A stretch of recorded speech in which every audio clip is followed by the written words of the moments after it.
the whole community.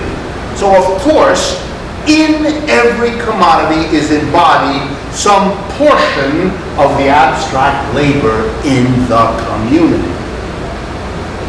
What the commodity exchanges for in the market is shaped in part by this allocation of the community's labor. But in other parts, it's shaped by the weather that day, people's preferences, attitudes of workers to their job, anticipation and expectations about what the future will bring. Millions of things shape how many shirts you get for potatoes this day in this market at that hour. And it changes all the time. But one of the important things that shapes it is how much labor in the community is embodied there. So now we go back to what we did at the beginning last time, a little epistemology. Marx is not saying, the way Smith and Ricardo did, that labor determines exchange in the market. Just that labor is part of the set of factors that determine that. And it's the part he wants to look at. And why? You all know. Because he wants to get over to how labor is organized.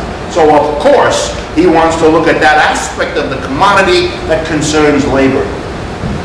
In contrast, mainstream economics, neoclassical, the dominant system, connects the value of commodities not to labor, to technology, to preferences. That's the big story. Why is something cost that much? Because people want it. They want a lot of it. And they make the price go up, but they want it. It's all about, it's very interesting, economics. It's all about psychology. It's all about desire. Modern bourgeois economics is an economics focused on desire. You probably noticed that when you took economics courses. Very erotic. That was an attempt at humor on my part. Yes? Is there an account in Marx about, in terms of the abstract labor, having a blunt of I'm thinking about paying farmers not to create food? You have too many people, is there an account? Because he kind of predicts something like that happening where you are it's seen as being producing, so you're actively paying people not to. Right. He does that on occasion. It's not a major focus of it. He does it on occasion when he wants to show the irrationality of capitalism. Remember, he's writing at a time when Smith, Ricardo, and many others were celebrating, as I told you last week, celebrating capitalism as an engine of economic growth or an engine of efficiency. I mean, not that language, but an engine of much better production of wealth and so forth. So he loved to find and elaborate examples where the logic of capitalism not only didn't make for economic growth, but made for its opposite. And that would be a perfect example. When the whole structure of the market and capitalism would lead, for example, and this happens often, as you point out rightly, lead for a group of producers to see the logic of their situation as driving them to produce less that is wanted, needed, or desired in the society, because then they can jack up the price and they can make more money. So you have the farmers spill the milk, or the famous example of General Electric, which has had a light bulb that can last for 50 years, for the last 100 years, and do not release it and control the patents on it, because they want you to have to buy a new light bulb every few weeks or months or whatever it is, etc., etc.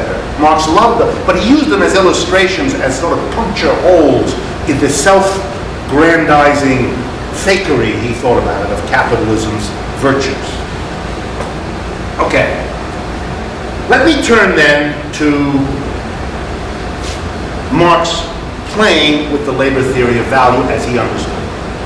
Connecting commodities to labor. But before I do it, I want to stress what I just finished saying. Marx is interested in the labor story. So that's why he's interested in that part of the story of a commodity that relates to labor. He doesn't need to say, and he doesn't say, that it's the only thing that determines these things. The way he handles that, by the way, for those of you who are interested, is he theorizes a distinction, which is also present in Smith and Ricardo, but he makes more of it, a distinction between value and price. Price is what you actually pay in the market. Price is how many potatoes I had to give Tuesday at 4 o'clock for a shirt in the market. It's the actual exchange. Value is the amount of labor it takes to produce them. They don't have to be the same. All of Marx's 3 volumes are about how, where, when, and why prices and values are not the same. All kinds of things that can happen to make the price you actually pay be different from the value, from the labor in it. And then he analyzes why that will happen and what the reactions of all the participants to this situation will be. So he has a theory of price and value. By the way, in modern bourgeois economics, neoclassical economics, there is no distinction. Those words are used synonymously. Price and value are synonyms. Not for Marx. Very clearly different. If you read Marx, you'll learn. But it's part of this notion I want you to get that he's interested in value, not in price. And he's interested in value because it connects commodity to labor. So now let's do it. Let's really do what Marx does. Marx begins by saying, okay, there are, in all markets, modern markets, 3 kinds of exchanges that happen. Earlier in history, they all happened too, but in different proportions. At one time in history, you only had the first one. C stands for commodity, and C prime stands for some other commodity. So this is potatoes, and the C prime, this is shirts or anything. This first one at the top here, C, this is an exchange to which we now give the term barter. It's when I give you potatoes and you give me a shirt. Or I help you clean your garage and you give me 3 CDs or something. It's an exchange of commodity for commodity. And the labor theory of value says that in general, Marx would say, the amount of abstract labor in this is roughly equal to the amount of abstract labor in that, for the same reason of reallocation that I went through with you before. But Marx says in modern markets, something else has happened. Exchange and markets have become a bit more sophisticated. So now what we have is we don't really come to market with one thing and exchange it for another.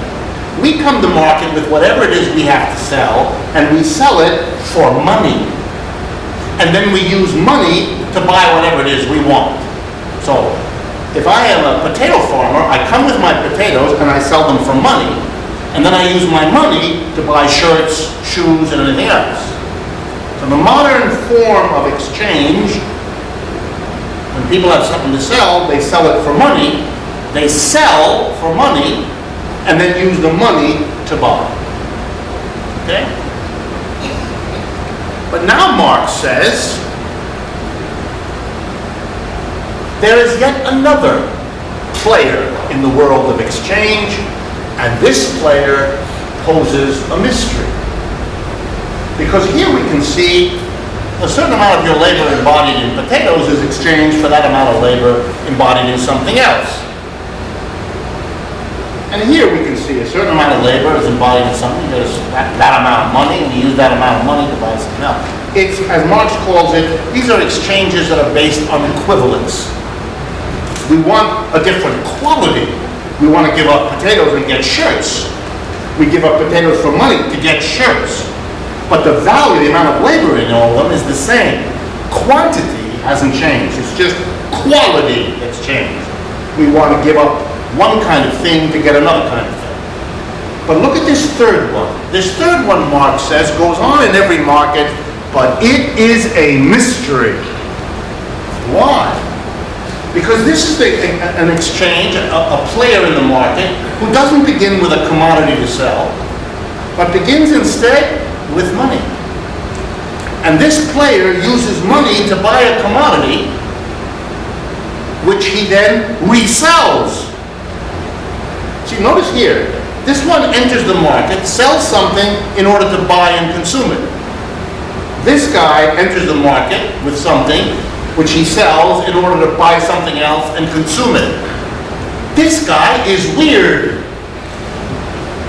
What the hell is he doing? He enters with something called money, uses it to buy something, doesn't consume it. It has no interest in consuming it. Has only one interest: sell it. Well, it's even more mysterious, because the whole presumption here is quantitative difference. He doesn't start with one kind of thing and end up with another. He starts with one kind of thing and ends up with the same kind of thing. He begins with money, he ends with money.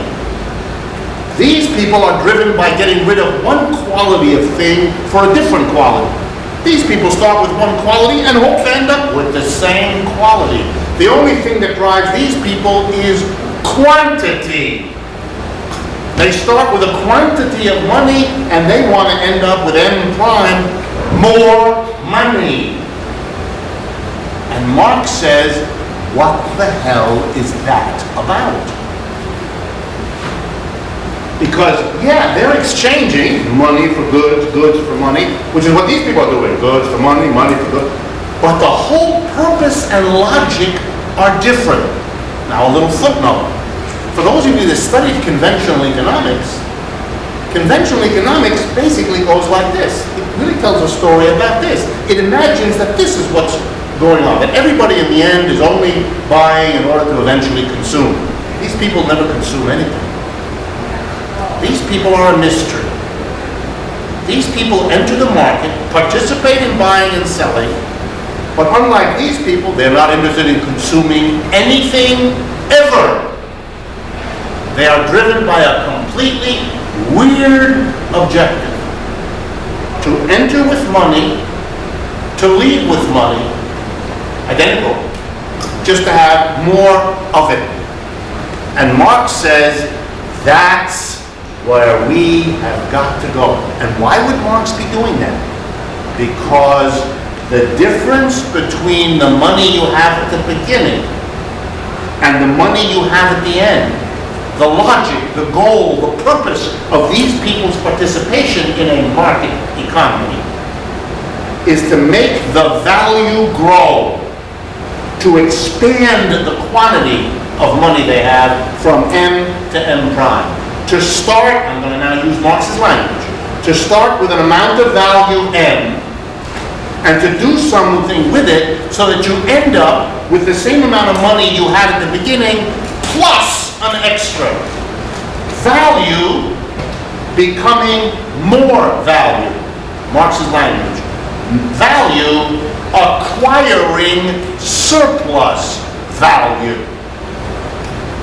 Something makes it possible for a person to do something such that the money he or she brings after going through some exchanges is more than it was at the beginning. These people don't care, that's not their interest. They start with an amount of value, an hour's worth of labor, and they end with that. They just change the form. Potatoes to shirts. Potatoes to money to shirts. Their goal is a different quality. They give up what they've produced to get what they want to consume. These people are radically different. Now, a footnote, an aside. The first theorist who figured out what I just did here was not Karl Marx. The first ones I ever encountered who talked about precisely this were Plato and Aristotle.